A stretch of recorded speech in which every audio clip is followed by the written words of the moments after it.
നമസ്കാരം, മലയാളി വാർത്തയിലേക്ക് സ്വാഗതം. നമുക്ക് എപ്പോഴും വേദന തോന്നുന്ന ഒന്നാണ് ചെറിയ കുട്ടികളുടെ വിയോഗം. അതും പ്രത്യേകിച്ചും കുളിക്കാനും കളിക്കാനുമായി തോടുകളിലും പുഴയിലൊന്നും ഇറങ്ങരുത് എന്ന മുന്നറിയിപ്പ് ഉണ്ടായിട്ടും അത് അവഗണിച്ചൊക്കെ ഇറങ്ങുമ്പോൾ ഉണ്ടാകുന്ന അപകടങ്ങൾ. എന്നാൽ മുന്നറിയിപ്പുകളൊന്നും പ്രത്യേകിച്ചില്ല. പക്ഷേ വീടിനടുത്തുള്ള വലിയ കുളത്തിൽ കുളിക്കാൻ ഇറങ്ങുന്നത് സഹോദരന്മാർക്ക് വലിയ ഇഷ്ടമായിരുന്നു. ഇരട്ട കുട്ടികൾ ആയതിനാൽ തന്നെ ഒരാൾ പോയാൽ മറ്റൊരാൾ കൂടെ എന്തായാലും പോയിരിക്കുമെന്നുള്ളത്. അവരെപ്പോൾ ഇറങ്ങിയാലും ഒരുപോലെ വസ്ത്രം ധരിച്ച് ഒരുപോലെ എല്ലായിടത്തും പോകുന്ന കളിക്കൂട്ടുകാരനെ പോലെ നിന്നിരുന്ന സഹോദരന്മാർ രണ്ടുപേർ. ആ രണ്ടുപേരും ഇന്ന് നമ്മളെ വിട്ട് പിരിഞ്ഞിരിക്കുകയാണ്. കുളത്തിൽ കുളിക്കാൻ ഇറങ്ങിയ ഇരട്ട കുട്ടികൾ മുങ്ങി മരിച്ചു. ചിറ്റൂർ ബോയ്സ് ഹൈസ്കൂളിലെ 9ാം ക്ലാസ് വിദ്യാർത്ഥികളായ ലക്ഷ്മണനാണ് ആദ്യം മുങ്ങി മരിച്ചത്. ലക്ഷ്മണനും രാമനുമാണ് മുങ്ങി മരിച്ചത്. ഇതേ സ്കൂളിൽ പഠിക്കുന്ന ഇരട്ട സഹോദരനായ രാമൻ എന്നിവരാണ് ലങ്കേശ്വരം ശിവക്ഷേത്ര കുളത്തിൽ മുങ്ങി മരിച്ചത്. സംഭവത്തിൽ ദുരൂഹത സംശയിക്കുന്നുണ്ട്. ഇന്നലെ വൈകിട്ടാണ് ഈ അണിക്കോട് നിന്ന് ഇരുവരെയും കാണാതായത്. ഇലക്ട്രിക് സ്കൂട്ടറിൽ വീട്ടിൽ നിന്ന് പോകുകയായിരുന്നു.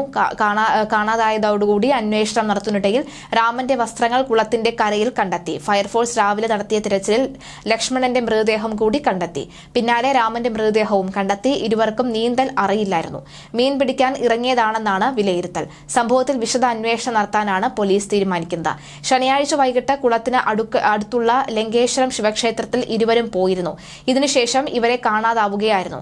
ഇന്നലെ മുതൽ കുളത്തിലും പരിസരത്തും തെരച്ചിൽ നടത്തിയെങ്കിലും കണ്ടെത്താൻ കഴിഞ്ഞില്ല. ഞായറാഴ്ച പുലർച്ചെ കുളത്തിനെത്തിയവരാണ് ലക്ഷ്മണന്റെ മൃതദേഹം ആദ്യം കണ്ടത്. തുടർന്ന് ഫയർഫോഴ്സും പോലീസും എത്തി മൃതദേഹം പുറത്തെടുത്തു. തുടർന്ന് മണിക്കൂറുകൾ നീണ്ട തെരച്ചിലിൽ രാമന്റെ മൃതദേഹവും കണ്ടെത്തി.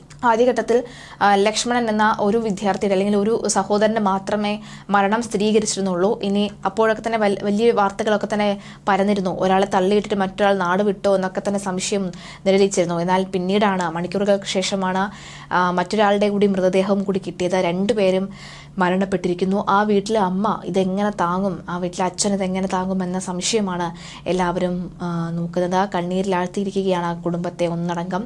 അമ്പലത്തിൽ പോയി ക്ഷേത്രത്തിൽ പോയി വന്നതിന് ശേഷം ക്ഷേത്രക്കുളത്തിലെ മീൻ കണ്ട ഒരല്പനേരം അവിടെ നിന്നിട്ടുണ്ടാകണം. അങ്ങനെ ആർക്കെങ്കിലും തോന്നിയിട്ടുണ്ടാകണം ഒരു മീൻ പിടിച്ചാലോ എന്ന് തോന്നിയിട്ടുണ്ടാകണം. അങ്ങനെ മീൻ പിടിക്കാനായി ഇറങ്ങുമ്പോഴായിരിക്കണം കാലുവഴുതി വെള്ളത്തിലേക്ക് വീണതാണോ? അങ്ങനെ കാലുവഴുതി വെള്ളത്തിലേക്ക് വീണതാണെങ്കിൽ ഒപ്പമുണ്ടായിരുന്ന മറ്റേ കുട്ടി കൂടെ ഉള്ളവർ അവിടെ ക്ഷേത്രത്തിന് ചുറ്റുമുള്ള ആളുകളെ വിളിച്ചു കൂട്ടില്ലായിരുന്നു എന്നൊക്കെ സംശയം ഉണ്ടാകുന്നുണ്ട്.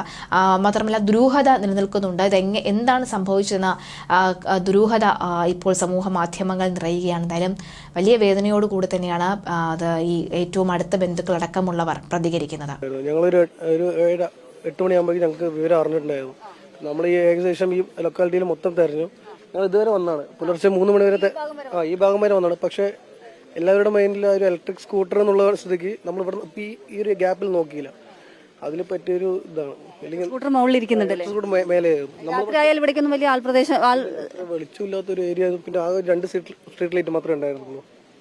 പക്ഷെ ഈ ഒരു കടവ് മാത്രം നോക്കിയില്ല നമ്മൾ. ഇന്നലെ പുലർച്ചെ 3 മണി വരെ ഞങ്ങൾ തെരഞ്ഞുകൊണ്ടിരിക്കണ്ടായിരുന്നു. ഈ ഭാഗത്ത് വന്നാണ്, പക്ഷെ ഇത് നോക്കാൻ വിട്ടുപോയി. അവൻ അമ്പലത്തിൽ പൂജ കഴിക്കുന്ന ഒരു പൂജാരിയാണ് രാമു പറഞ്ഞത്. ഇത് മറ്റേ അമ്പലത്തിൽ പൂജ കഴിഞ്ഞിട്ട് ഇറങ്ങിയതാണ്. ഞങ്ങൾ ഒരു 7 മണി തൊട്ട് തിരയാൻ തുടങ്ങിയതാണ്. അവരമ്മ പറഞ്ഞിട്ട് എല്ലാ മൊബൈൽ ഷോപ്പുകളും എല്ലാ കൊളക്കടവുകളും ഞങ്ങൾ പോലീസുകാരെല്ലാവരും ഉണ്ടായിരുന്നു. പുലർച്ചെ 3-4 മണി വരെ. അപ്പോൾ 2 കുട്ടികളും ചങ്ങാതിമാരാണ്.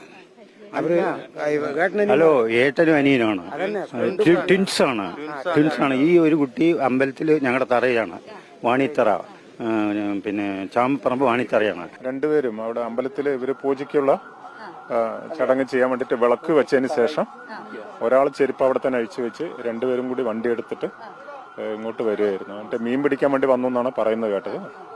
പിന്നെ ഇവിടെ എന്താ സംഭവിച്ചു എന്നുള്ളത് അറിയില്ല. വല്ലാത്ത വിഷമമായി പോയി എന്നുള്ളതാണ്